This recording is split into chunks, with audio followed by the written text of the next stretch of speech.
निवेदन करूंगा नवल जी से, नवल पांडे जी हमारे खुद लेखक हैं, हमारे केंद्र के जनरल सेक्रेटरी भी हैं, और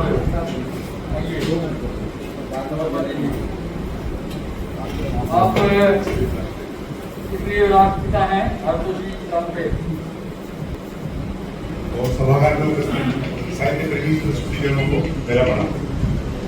आज जिन विचारों और जिन व्यक्तित्व पर आधारित पुस्तक पर टिप्पणी करने का अवसर मुझे मिला है वह केवल एक पुस्तक पर नहीं है, बल्कि हमारे राष्ट्रीय चेतना के उस सोच से जुड़ी है जिसने पूरी दुनिया को अहिंसा, सत्य और मानवता का नया रास्ता दिखाया। दरअसल ये पुस्तक उस महामानव के विचारों पर आधारित है जिसे हम महात्मा गांधी के नाम से जानते हैं। एक ऐसा व्यक्तित्व जो भारत ही नहीं समूची दुनिया के नैतिक और राजनीतिक विमर्श का केंद्र रहा है। ये कहने में कोई अतिशयोक्ति नहीं है कि गांधी केवल भारत के नहीं बल्कि समूचे विश्व के एक अपूर्व वैचारिक पुरोधा है। गांधी जी कोई संसार से विदा लिए 78 वर्ष होने को है, लेकिन आश्चर्य होता है कि उनका प्रभाव और उनकी प्रासंगिकता दिनों दिन और बढ़ती जा रही है। किसी भी जननायक पर दुनिया की तमाम भाषाओं में जितनी पुस्तकें लिखी गई है उसमें गांधी जी शीर्ष पर हैं। खुद उनके पोते गोपाल गांधी ने द ट्रिब्यून में लिखे एक लेख में ये उल्लेख किया है कि अब तक गांधी पर 10,000 से अधिक पुस्तकें प्रकाशित हो चुकी हैं और हर साल ये संख्या बढ़ती जा रही है। हर वर्ष औसतन 3 दर्जन नई पुस्तकें गांधी पर प्रकाशित हो रही है।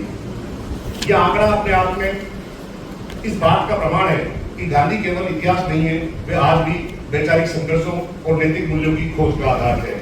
ऐसे समय में भारततोषी द्वारा लिखित पुस्तक इसलिए वह राष्ट्रपिता है कहना अत्यंत स्वागत योग्य है। यदि भी कहा जा सकता है कि गांधी पर ऐसा अब कुछ शेष नहीं है जिसे लिखा न गया हो, फिर भी हर लेखक अपनी संवेदना और दृष्टिकोण से गांधी को नए संदर्भों में प्रस्तुत करता है और यही बात इस पुस्तक को भी विशेष बनाती है। गांधी पर लिखते समय सबसे बड़ी चुनौती होती है नया क्या कहा जाए, लेकिन भारततोषी ने इस चुनौती को अवसर में बदल दिया है। उन्होंने गांधी को किसी सांचे में डालने का प्रयास नहीं किया, बल्कि उन्हें उस व्यापक वैचारिक परंपरा में रखकर देखने का प्रयास किया है। पुस्तक आकार में छोटी है, मात्र 96 पृष्ठ, लेकिन इसका फलक विचारों में बहुत व्यापक है। लेखक ने गांधी जी पर आधारित 80 से अधिक टिप्पणियां इस पुस्तक में संकलित की है, जो पहले उनके फेसबुक पेज पर प्रकाशित होती रही है। इन टिप्पणियों की विशेषता यह है कि अत्यंत संक्षिप्त होते हुए भी अपने विषय में स्पष्ट और गहरे हैं।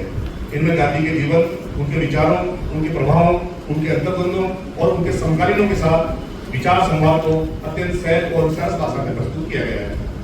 इस पुस्तक की एक विशेषता यह भी है कि लेखक ने गांधी के भीतर कबीर को खोजने का प्रयास किया है। मोहन के भीतर कबीर की खोज शीर्षक से 4 टिप्पणियां इस विषय पर लिखी गई है। लेखक का मानना है कि जैसे कबीर एक साधारण जुड़ाए थे और चरखे पर कपड़ा बुनते थे, उसी प्रकार गांधी भी चरखा चलाकर स्वदेशी की आत्मा को जगाते रहे।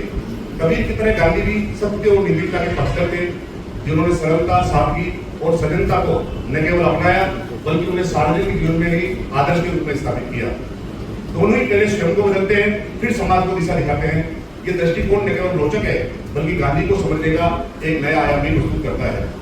पुस्तक में गांधी और सावरकर की मुलाकात, गांधी की राम के प्रति आस्था, मार्क्स और टोल्स्टॉय से उनका वैचारिक रिश्ता जैसे प्रसंग भी शामिल है। एक टिप्पणी में लेखक ने विचार प्रकट किया है, यदि गांधी के समय में शासक हिटलर जैसा कोई होता तो सत्याग्रह के उत्तर में उन्हें शायद गैस चैम्बर में रोक दिया गया होता।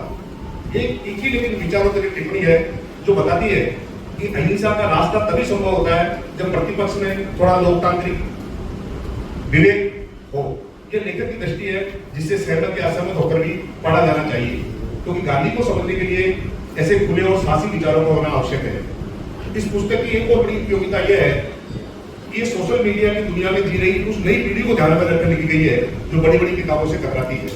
आज के दौर में जब अधिकतर युवा व्हाट्सएप यूनिवर्सिटी के झूठे और भ्रामक प्रचार में फंसकर गांधी से दूरी बना रहे हैं, ऐसे में ये पुस्तक एक सेतु बन सकती है जो उन्हें फिर से गांधी की दुनिया से जोड़ सकती है। गांधी को जानने के लिए जरूर नहीं कि आप एक साथ 600 पृष्ठों की कोई बृहद जीवनी पढ़ें। भारततोषी ने अपनी इस पुस्तक के माध्यम से गांधी को जानने की एक सरल, सुलभ और प्रभावशाली पूंजी उपलब्ध कराई है।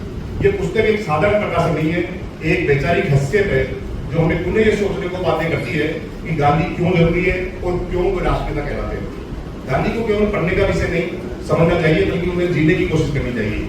आज जब दुनिया के कई हिस्सों में युद्ध, आतंकवाद, लालच और अधिनायकवाद का अंधकार गहराता जा रहा है, जब कुछ शासक टेरर और टेरिफ की नीतियों के बल पर दुनिया को आतंकित करने का सपना देख रहे हैं। ऐसे में गांधी के विचार ही वो उदास है जो हमें नैतिक दृष्टि, आत्मबल और विवेक की ओर ले जा सकते हैं। इसलिए ये पुस्तक सिर्फ गांधी के बारे में नहीं है, बल्कि एक आवश्यक हिस्से में एक विचार पुंज है जो हमें बार बार ये याद दिलाता है कि गांधी आज भी जरूरी है। उनके विचार आज भी हमारी जड़ों को छीन सकते हैं, हमारी सोच को दिशा दे सकते हैं और हमारे समाज को एक मानवीय रास्ता दिखा सकते हैं। किताबें ही हैं जो विचारों को जीवित रखती है, और जब किताबें गांधी पर हो तो ये केवल विचार को जीवित रखती है बल्कि मनुष्यता को भी पुनर्जीवित करती है। अंत में लेखक भारत दोषी और इस पुस्तक के प्रकाशक गर्मकार मंच को हार्दिक बधाई देता हूँ। ये पुस्तक न केवल गांधी के विचारों को फिर से हमारे बीच लाने का एक प्रयास है, बल्कि यह प्रमाण भी है कि किताबें कभी मरती नहीं, वे पीढ़ियों को जोड़ती है और हमें इतिहास से वर्तमान तक की यात्रा में विवेक के साथ करना सिखाती है। धन्यवाद।